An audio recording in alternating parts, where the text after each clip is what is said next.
welcome. I'm Councilwoman Shané Darby, and today I'm excited to highlight one of Wilmington's most treasured gems, the Brandywine Zoo.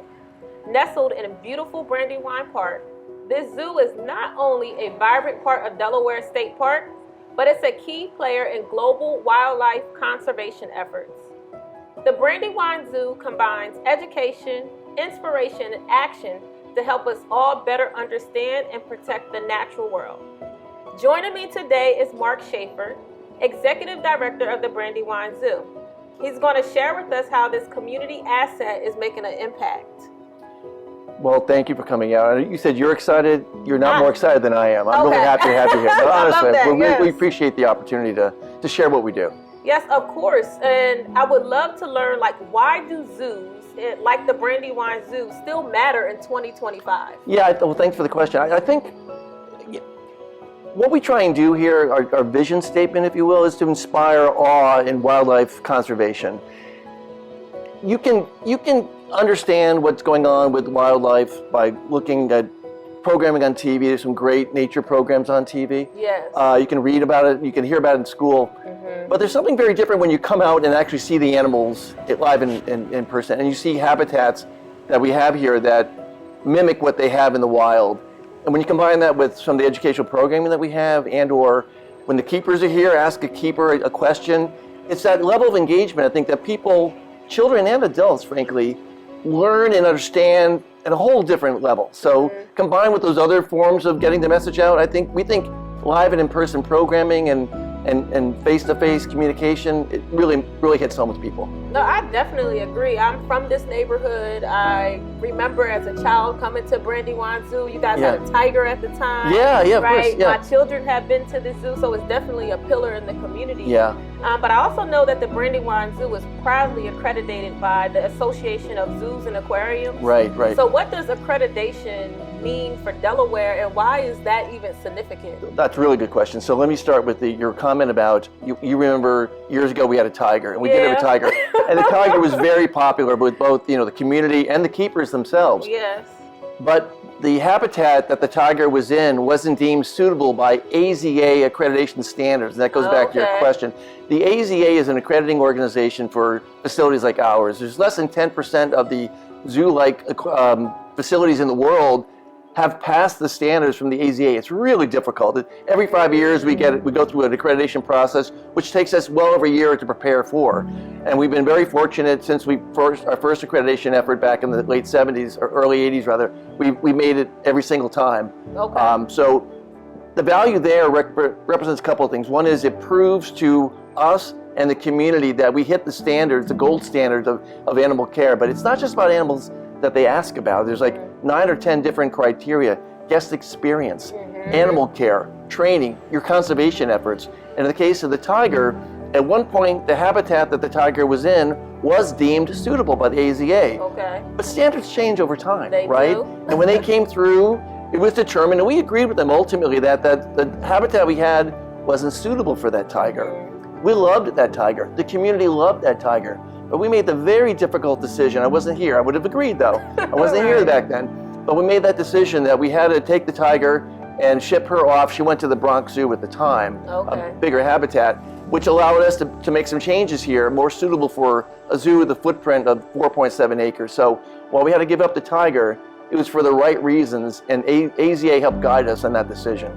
But even though we did get rid of the tiger, he was a landmark in this community, there's other expansion efforts that happen. Yeah. I remember the lemurs are here. I think I'm seeing one walk behind us right now. Yeah, the crown lemurs are right here. Yes. That's probably our newest, largest, most prominent new addition to the zoo. It's a couple, 3 years old now. I know you came to the grand opening we had a couple years ago. We welcomed you. Welcome back. So the lemurs are really popular. We have 3 species of lemurs. They're very active. The best time to come see the lemurs is when they're fed. So get here at 10:45 in the morning and or 3:30 in the afternoon is particularly good. Particularly good. But you'll see them jumping around. They're like little ninja warriors back there. They jump around and they're very exciting. So we have animals now that are more appropriate given the size of our zoo. But again, that whole messaging around what's important to how you care for animals and what's happening in Madagascar itself. It's one of the largest islands in the world, but it's having all sorts of issues from a weather perspective, particularly. They've had droughts, they've had floods, they've had famines, they've had some real issues, and we And in our efforts, we do fundraising, and we'll maybe talk about that a little bit later on. Yeah. But we try to raise money, and that includes not only improvements here at the zoo, but also for organizations outside of the zoo that fit our mission of what we're trying to do. So we invest every year in the Madagascar Biodiversity Fund, where they plant trees to help reforestation of trees that they're losing there. Right. Now, I love that. It's like, how do we provide safe environments for the animals who need it, but then also where they come from? How do we make sure that we are supporting that? So I think that's really important to know. Yeah, thanks. And I know fundraising efforts bring the community together, but they also serve a bigger purpose, right? How do events help fund programs like upgrades, conservation, education? And I know there are some fundraisers coming up. There's always a fundraiser here, but I will tell you, even on a basic level, the ticket price you pay is a fundraiser as well. It goes, once we cover our expenses, and our expenses are relatively small given the size of the organization. We're nonprofit, so we don't have elaborate expenses, certainly. Right. But every dollar we raise beyond that covers our expenses is a fundraising dollar. So your admission dollars help with that. If you buy a hot dog in the concession, a portion of that goes to it. If you make a flat-out donation, clearly that helps as well. So we take all those dollars and we kind of invest them in things that are important to our mission. So an obvious one is something like this facility we're in right now. This money was raised. Yeah, so this was largely raised by state funds, and we appreciate the effort that the state provided. But the Delaware Zoological Society, which is my organization, we're a 501c3 partner to the zoo. So our mission is, among other things, to raise funds to help the zoo continue its mission of conservation worldwide. We did a gala in March that raised funds, raised $112,000 actually for a new project we're building just off the side here. We're taking 2 older habitats and knocking them down and making one larger habitat for toucans and sloths and probably maras, which are beautiful little deer-like animals. So I guess the point I'm trying to make is the money that we raise through whatever means we do, whether it's a normal fundraiser or a donation ask, or even dollars contributed by a bag of chips you might buy here, all that money gets coalesced and we portion it out either for capital improvements here at the zoo, facility improvements, or for conservation efforts, both locally and internationally. And we raise money for scholarships. We have a partnership with the Warner School up the hill here, where I was told, this broke my heart, and it also excited me at the same time. We raised money from the Laffey McHugh Foundation a couple of years ago, and they gave us money that allowed us to develop a Science Cubs program for little ones at Warner. Included 3 field trips where the kids come down the hill and come here. Because one of the big problems schools have is finding the time to get out for the field trip is one thing. It's the cost of a bus too is hard. Well, these kids could walk down the hill. They came here last summer, and the principal, I went out and greeted her. She told me it was their first field trip in 9 years. Yeah, that's wild. They're up the hill. So we were able to do something like that. So while it breaks my heart, it also delights me. It's an odd combination of things. But that's just an example of what we get to do here.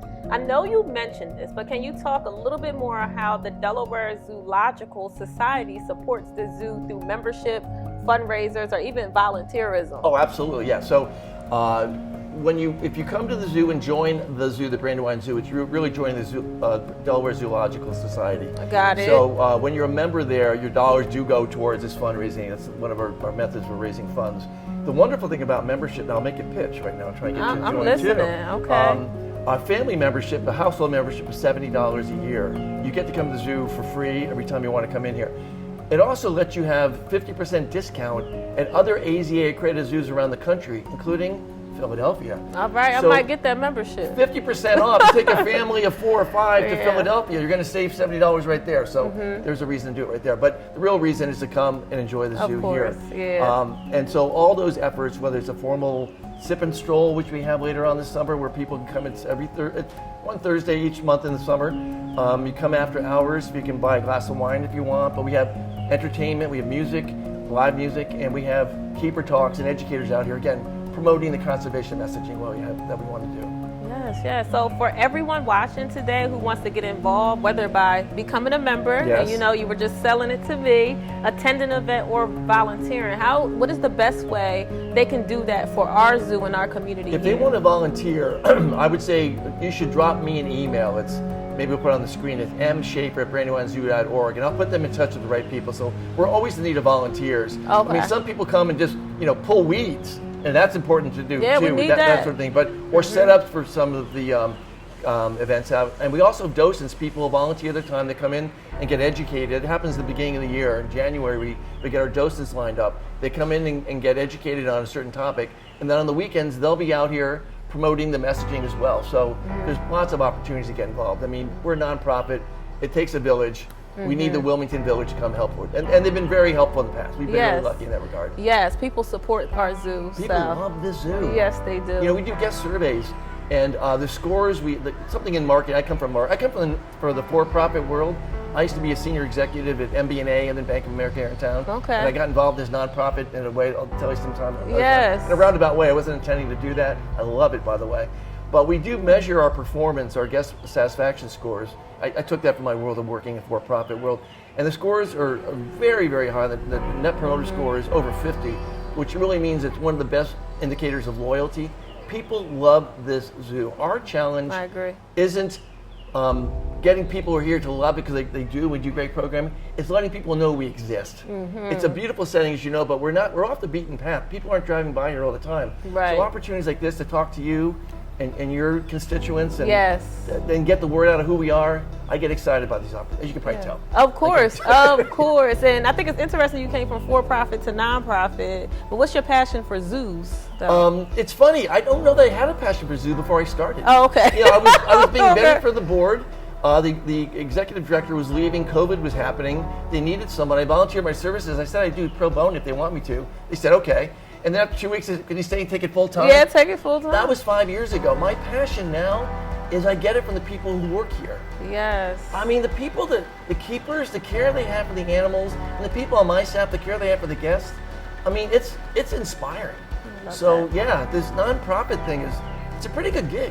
Well, I definitely want to say thank you for sharing your passion and your knowledge with us. The Brandywine Zoo is more than just a place to see animals. It's a gateway to understanding, a classroom for conservation, and a community built on care and commitment. To learn more, visit the Brandywine Zoo website. And until next time, I'm Councilwoman Shané Darby. Thank you for watching and supporting the Brandywine Zoo.